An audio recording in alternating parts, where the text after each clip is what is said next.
All right, Town Business Sports and Entertainment. Got a special guest here back at the Lightning Gym in Oakland, California.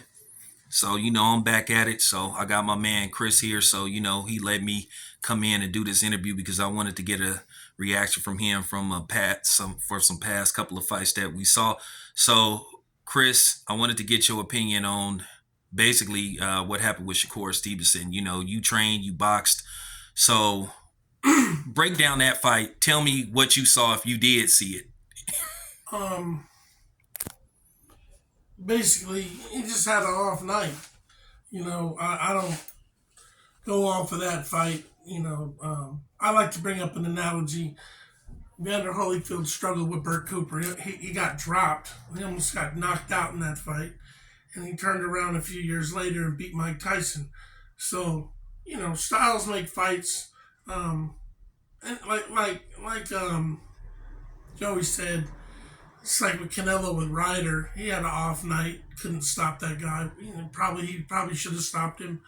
But that's boxing for you. Not everybody's gonna have spectacular performances, and it also takes two to make a fight. So the Dominican guy, um, he fought a safe fight. He really never sold out and tried to really take the win from the champ. You gotta take it from the champ, especially if you're from a foreign country coming on American soil, and you're the B side against the in-house fighter who has hundreds of thousands, maybe millions of dollars invested in him.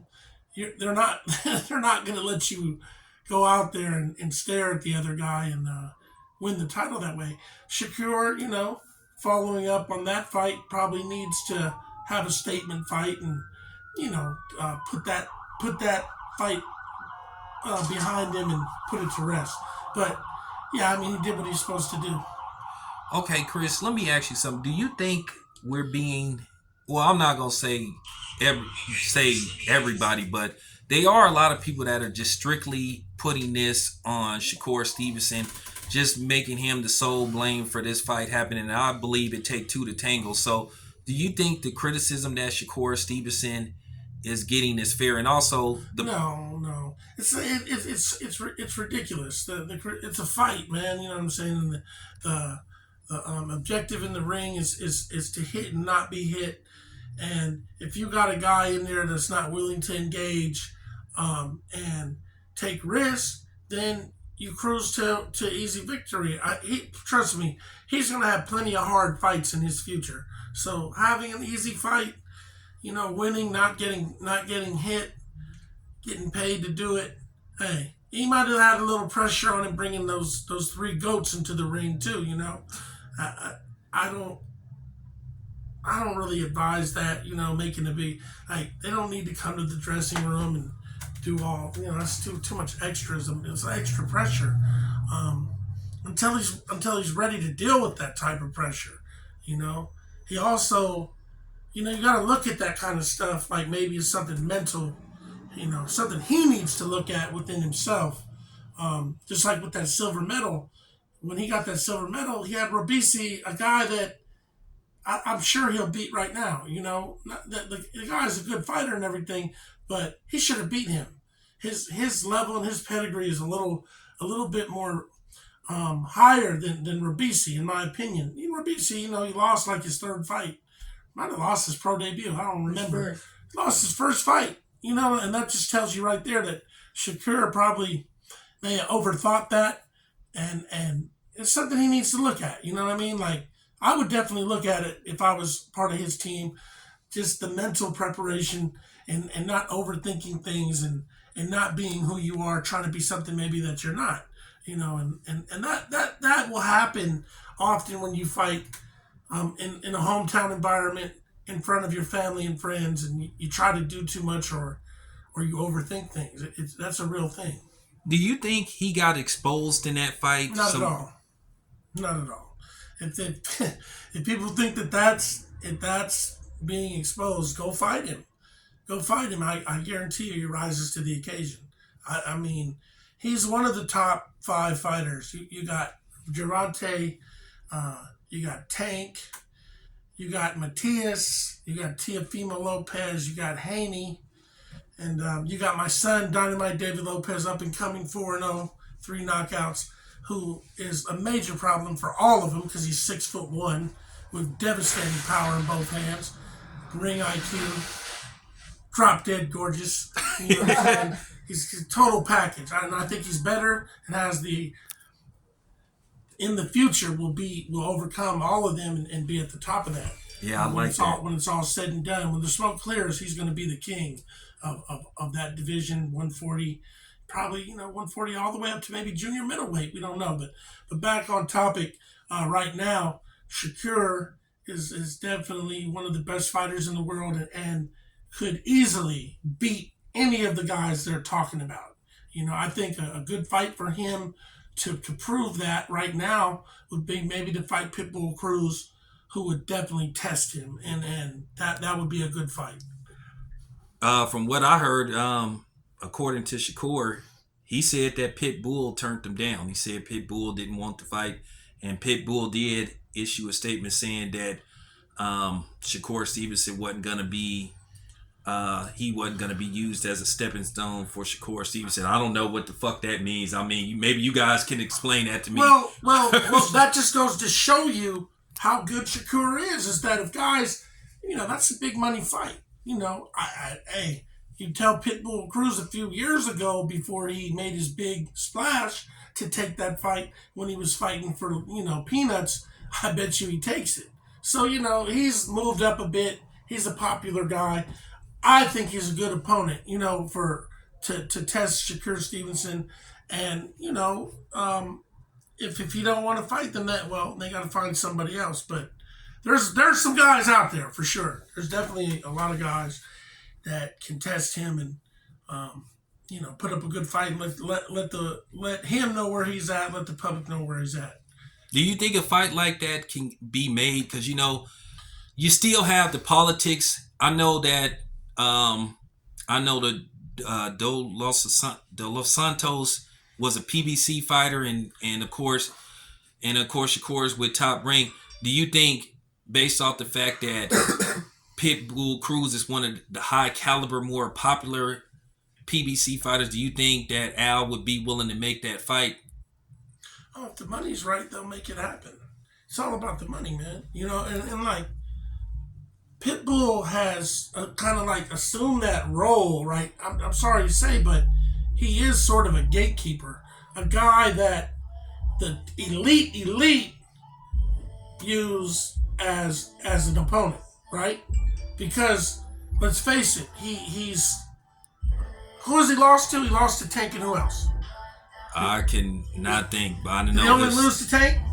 I think he only lost to Tank, and I think they're talking about running it back. But first, the PBC have to figure out a network deal. But the reports are saying that they're headed to Amazon Prime. I don't know why I feel like he lost another fight, but I'm not going to make some shit up. I mean, if he only lost to Tank, there's a reason. That's why they don't want to make him a stepping stone. They still have high hopes that he can be the guy. You know what I'm saying? But I think he's probably not the guy at like 135 or 140 because he's too small. I think 130 and 126 would probably be his weight divisions, just on his dimensions. I wouldn't bank on him being a big time fighter in the higher weight divisions. Well, let me ask you this: the first fight with Tank, I know people tried to say that it was kind of controversial that Cruz may have did enough to win the fight. I thought Tank still won the fight with one hand. Let me ask you something. If the rematch happens, do you think Tank just destroys him with both hands? Like he would beat him again. He's just better. Tank is a complete fighter. Tank used to fight, sort of coming forward, kind of was like a mini Mike Tyson. And then somewhere along the line, he learned how to fight like Mayweather too. So he can do it all. He can mix it up. He's got power. He's got hand speed, high ring IQ, great counter puncher. He's like, for me right now, we can't say that any of the other fighters are better than him. He lost 2 losses. Who else did he lose to? To Luis Montano, to a guy that was 10-5 in Mexico. So Pitbull has 2 losses. Okay. So to a 10-5 guy. So he could kind of sweep that under the rug. Maybe that's behind him, but like I said, that's why promoters they're going to look at a guy and use him a certain way. As an opponent, not really make him a world champion. Sort of like Derevyanchenko, great fighter, awesome fighter, but was more of an opponent for the champs than an actual world champion himself. That's funny that you brought that up because I was thinking the same thing. He just can't never like win the big ones, as Red Fox would say, the big one. Yeah. Because he just seems to come up short. Even though I thought he did enough to get the nod versus Triple G, but we already knew what was time. A lot of people did. And didn't he fight Danny Jacobs really good? Yep. He fought a lot of guys really good. If you put him in another era, he's probably a world champion. Really good fighter. Do you think he lacks like a second gear like some of these fighters? I notice a lot of these fighters sometimes don't know how to go into second gear because it's the misfortune and fortune of who you draw. It's just like in amateur boxing, you can go into a 16-man bracket and have a bunch of kids that aren't good. And then you can go out every time and you draw those really, really top elite fighters and you don't win the whole thing because those guys are always there. It's kind of like Michael Jordan. You got Michael Jordan playing, you ain't going to win a championship, bro. It doesn't mean that you're not great. Karl Malone was great. Charles Barkley was great. But Michael Jordan was there, so... Wait, quick basketball question, Kris. LeBron or Michael Jordan? Michael Jordan. LeBron or Michael Jordan? I'm a big Jordan fan, bro. Bulls, 93 Bulls, 97 Bulls. I'm a big fan of them, so. LeBron had a tendency to kind of fall apart when the game was on the line. He did it a few times. He is top 5 for real, for sure. LeBron James. I love him. He's a dope basketball player. I know I'd be clowning him a little bit, but that's for my love for Michael Jordan. You know what I'm saying? Anybody that challenges Jordan, I'm not going to like him. Like Kobe, I didn't like him at first. But I think, it's Jordan, Kobe Bryant, then LeBron James, then you got Shaq. No Kareem? No. The rings and I was a Laker fan growing up, but I don't know. Kareem, he wasn't dope like Jordan or LeBron. The skyhook, man. I used to do the skyhook. Nobody, man. I used to do that the was the most unstoppable. Nobody could. I can't do the skyhook to save my life. They were a little bit like uncoordinated with the short shorts. Oh yeah, oh God. Yeah, those are starting.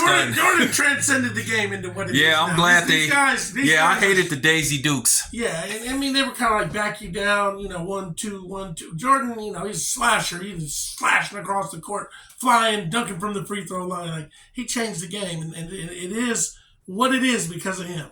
There's no LeBron or no Kobe if there's no Michael Jordan. We know that.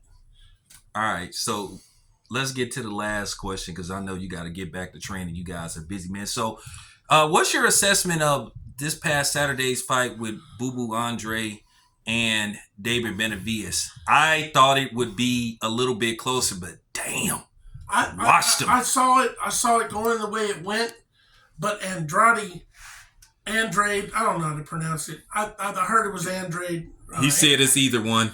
And Aaron used to spar him a lot. Really? Yeah, and Aaron, he loves Aaron. Like he called for Aaron for this fight, but Aaron is retired, so that didn't happen. But I'm a fan of Andrade's, and I wanted him to win, but my better judgment, I knew that Benavidez was going to win, and I kind of knew he was going to stop him, just on the sheer volume and the way he drowns people, and then Andrade coming off a long layoff and not fighting for a long time, that just all, and coming up in weight, that just kind of spelled disaster. And like, you kind of like, if you know boxing, those are all the recipes, that promoters and guys who want to control the narrative, they do that kind of stuff. They get a smaller guy, who's coming off a long layoff, who's older. I think Andrade's like 33 years old. No, man. He's older than that. He's like 35. Yeah, well, he's older. He's not the 25-year-old Andrade that fought Tony Hirsch back in the day.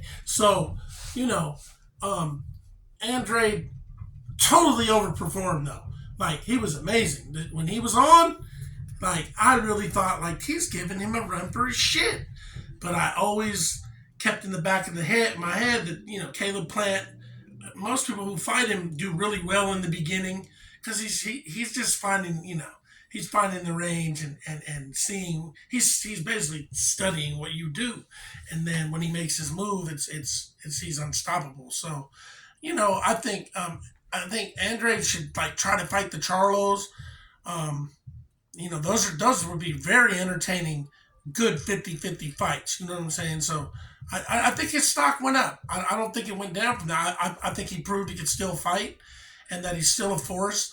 He probably needs to go back down and wait and stay active. Like after this fight, maybe go get a quick fight, tune up something like that, and start getting ready for another big fight because he's definitely worthy of that.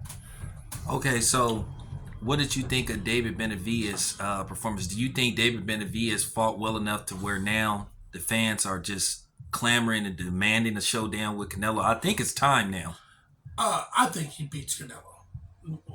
And see that fight has all the ingredients for disaster for Canelo. A younger guy, a fresher guy, no losses. He's a bigger guy. Canelo would be the smaller man. Benavidez is talking about fighting better be than Bivol. He's looking well, not so fast. Whew, monsters, but he wants it. He wants to smoke. So I mean, hey, can you not respect that? He ain't trying to fight little guys. He's going after the big dogs. So you got to respect that. And to me, right now you got Gervonta Davis, Terrence Crawford, and Benavidez. You can flip a coin on any of those three as you got to include Canelo, but I think Canelo would be the last on the totem pole at this stage of his career, just on the strength that he got dominated by Bivol. He got beat by Floyd Mayweather, an old Floyd Mayweather at that. And, he had a draw early in his career, so his record, you have to look at it, is a little tarnished. It's got some blemishes on it. Whereas, Benavidez, Better Be and Bivol are all undefeated, and Bivol beat him. Bivol beat Canelo, so he's definitely higher on the totem pole. But Canelo's still, a major force and one of the pound-for-pound bets. What do you think, as far as skill set, watching Benavidez, what do you think he would pose a problem for Canelo? I know Canelo doesn't like physical guys that can push him backwards like Bivol did. Do you think Benavidez could do the same thing? And I mean, the dude's range is crazy. Bivol understands range better. Benavidez doesn't mind getting in the kitchen. He don't mind getting in there. He'll fight him on the inside. He'll fight him on the outside. He knows how to put his weight on guys. He knows how to put that dead weight on him and just kind of drown him. He knows how to drown fighters in there. He just say it's too much because of the pace, the volume, it becomes overwhelming. And then he knows how to mix in shots. And then if you watch closely, the big man has defense. He's got great head movement. He's an athlete. He can move. He's slick. He's a good counter puncher too. Great body puncher. He's got a great off-timing rhythm. I mean, dude, he is a coach's nightmare to game plan for. Like, you can't really game plan for him. Like, your only hope is that your fighter would be able to out-volume and stand toe-to-toe with him, basically. And if you got a stronger guy who can beat him at his own game, that's probably the only type of fighter out there that can beat him. Because we've seen boxers. They succumb to the pressure eventually. Like with Plant. Plant was pitching a shutout.